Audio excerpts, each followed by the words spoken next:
I mean, my name and stage name, the same name. Octavion Davis. I mean, because the only reason I use my real name because I didn't feel like making up some foul, funny shit. You know what I'm saying? Because sometimes like if you think about it, the most gangsters rappers got the most weird ass real names and shit. So it's like I'd rather just use my real name so you ain't got to look it up on Wikipedia. Like that's really his name. His name AK-47, but his name is Carl. You know what I'm saying? So I just use my real name. So that's where I got it from. I'm from Lansing, Michigan, a side of town called Baker Street.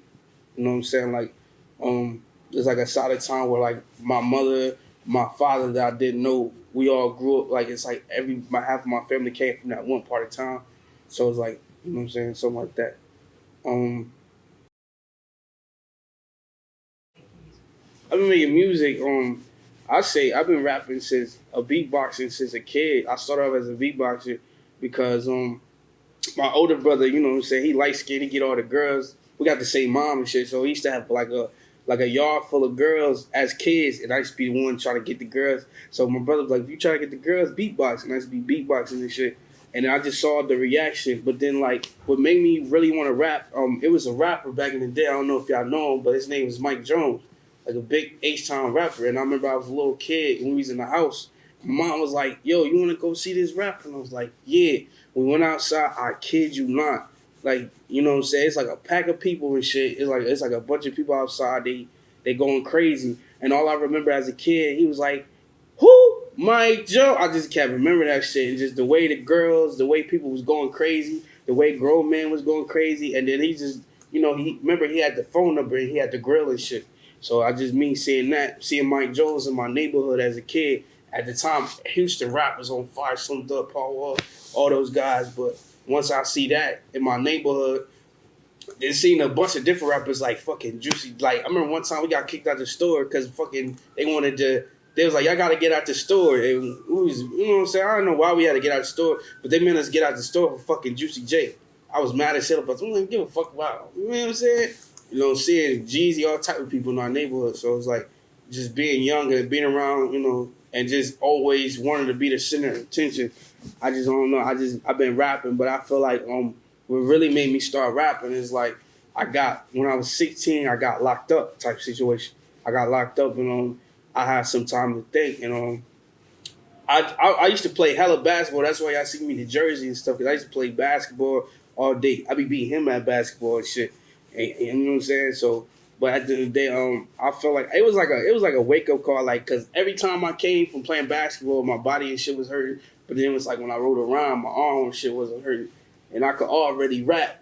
You know what I'm saying? I just I was rapping every day, and it was this guy named Mr. Lewis. He was like a officer and shit in there. His name Mr. Lewis, and he funked my rap book.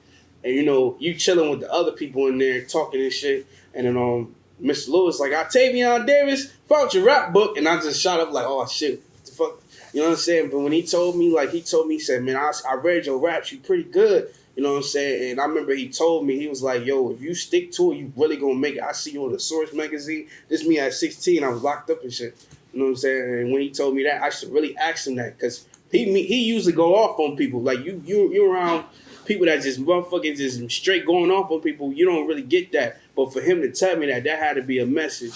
You know what I'm saying? And I think I got released on September 13, 2017. And I remember before I got out, my older brother was like, what you gonna do? Because you can't be in the street, you can't be, be no fucking knucklehead. What you gonna do? I was like, I'm either gonna play ball, but I'm gonna rap. And I was like, you know what? I'm gonna give up basketball, I'm gonna rap. And I could guarantee you that once I got released, I lost a lot of friends because I wanted to be a rapper. So I've been rapping since 2016. So, it was a time ago.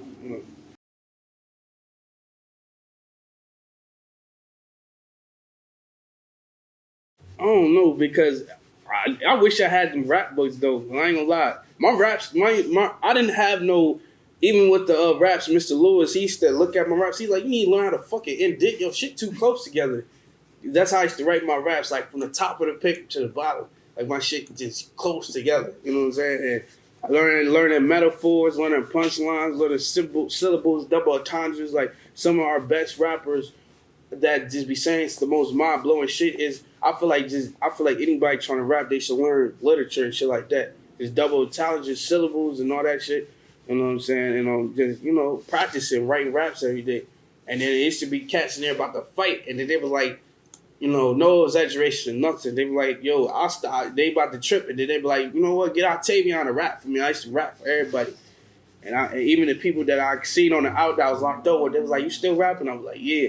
So I've been at this for a long time. I started rapping with a bunch of people, and then as time go on, all the people I was around start going to jail. They start having kids. They move away.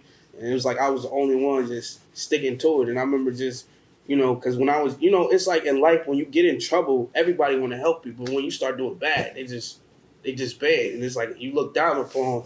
And then I just remember I moved my mom, and, everybody had something to say. You know what I'm saying? I knew them saying something about me doing the music shit.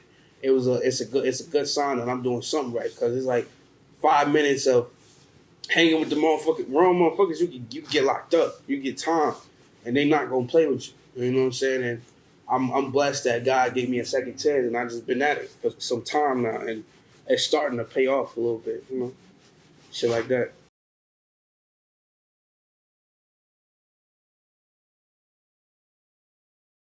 Travis McCoy from Gym Class Heroes, Clint Spark, and Travis McCoy from out here in LA. I ain't run into him, but if I did, I'd tell him, like, what I'm saying? I'm thankful because you kind of changed my life. You shed light.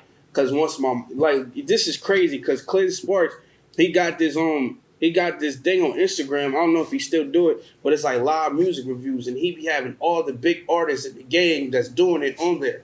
And one particular time, fucking Travis McCoy from Gym Class Heroes. If you don't know who Travis McCoy is, he got a song called "I Want to Be a Billionaire" with fucking Bruno Mars and Stereo with Maroon 5. Him.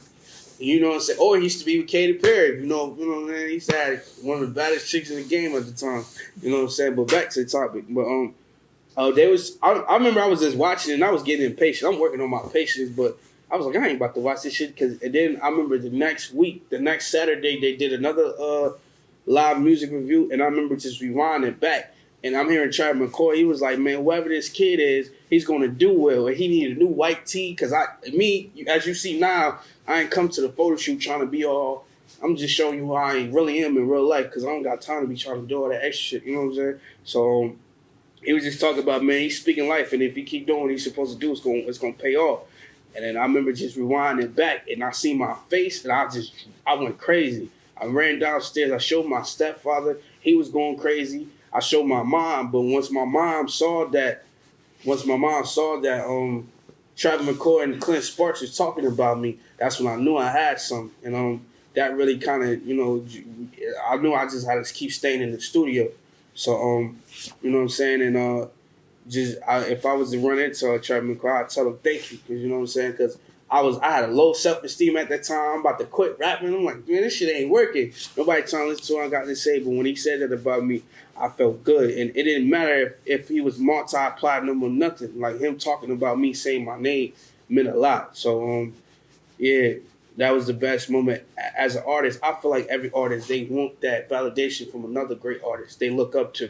You know what I'm saying? And that was the most memorable moment for me.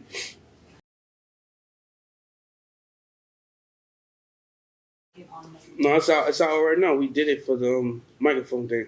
Oh. It came out in January, and it's like, as a businessman, because this is the music business, and a lot of times people put out a song and give up on it. But I know that if I promote it, I could still, because that's another thing. I studied the music business and stuff like that, because, not to get off topic, but I signed my first record contract at 20. Nobody knows that, but it's a guy in Atlanta named Chris Starr. He owns a music group company. That was my first recording contract, and I didn't read it. So it's like me learning from that situation. You know what I'm saying? It made me learn about marketing. It's a lot of levels to this shit. You know what I'm saying? And I stopped looking at myself as a rapper. I started looking at myself as a brand. Reading books like the what's the book? The Laws of Branding, Laws of Marketing. Just learning different shit to get my shit out there, to stand out from the pack or whatnot. You know what I'm saying? So I've been pushing that song. It came out in January, and I'm still pushing all the songs I ever put out.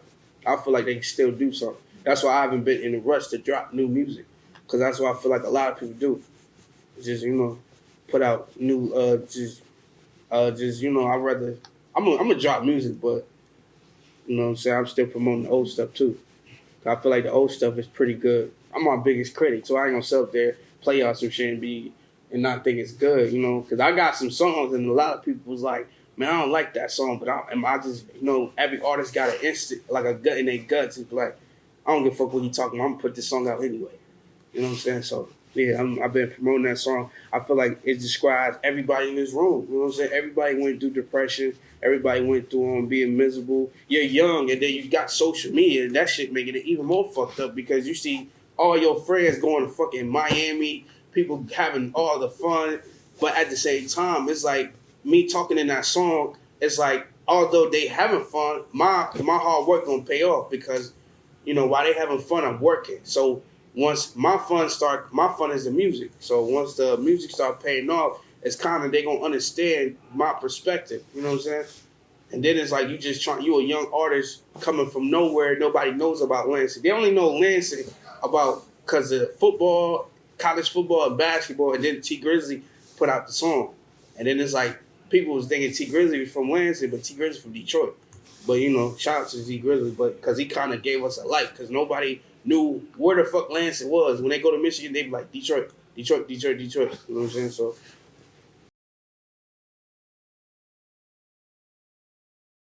I ain't even, what's crazy? I didn't even fucking know Pulaski. I didn't know Andrew. I'm just an internet head. You know what I'm saying? I stay on the internet. Like, I be talking to my man. I'm like, bro, I be on the internet 2 months, but that's how I be learning about shit, be cracking off. Like, something for the dope, for the people, Underground Magazine, all this shit in LA. That's how you tune in. That's how you find out what's going on. That's how you get your leg in the door. And kind of like, that's the new networking. You know what I'm saying? And I feel like with Underground Magazine, I feel like it just provides you something that I never had before. You know what I'm saying? It's just like just to get on the magazine cover. And I remember just being on y'all page and just looking at the shit. I'm like, yo, this shit is dope.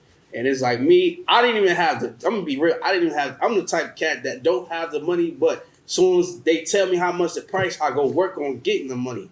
So that's the type of person I am. I didn't even have the money. I was just talking to Velasquez, man, yeah, I'm trying to get on the magazine. And so he, let me know. And then it's like me and Pulaski and Andrew, we had a conversation, some real conversations on the phone that convinced me to fuck with him even more.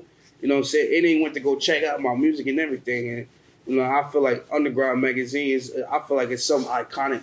I feel like it's like a new way for hip-hop artists, anybody that's trying to get on. I feel like if you're a new hip-hop artist and you're not known or you just moved to LA, I feel like Underground Magazine is a proper,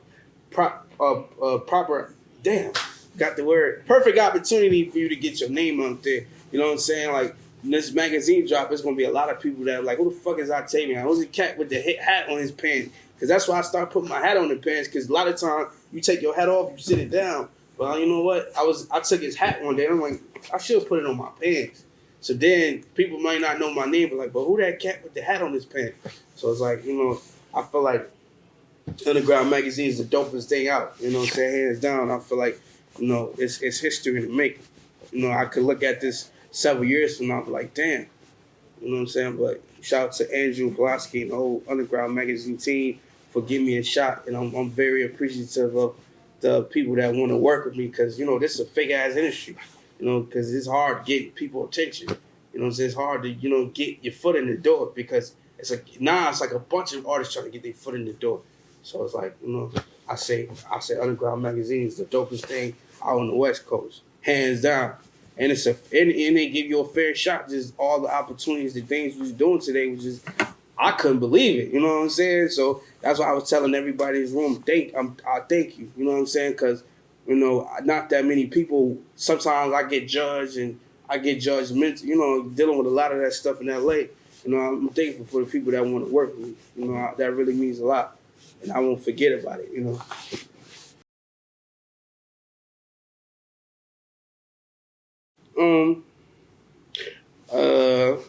What I'm gonna go say? I say this too. I say, if you're an artist or somebody and you get in this game, you can't halfway, and I feel like you can't burn bridges and you can't feel entitled. You just gotta wait your fucking turn. You know what I'm saying?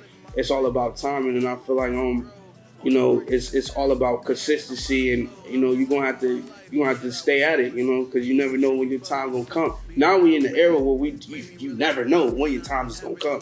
I could put that song out like in January, that shit could fuck around, blow up 3-4 years later, so you never know. So I feel like just, you know what I'm saying, stay down, keep going, you know, don't burn bridges, and you know, just stay who you is. Don't try to change nothing. You know what I'm saying? It's all about prosperity and perseverance. That's going to, you know, make you stand out from the whole pack of people trying to get into the game. So, you know what I'm saying? And, you know, everybody destined for greatness, but, you know, hey, that's all I got. Try to get in position, man, with a lot of ambition. Spoke this shit right to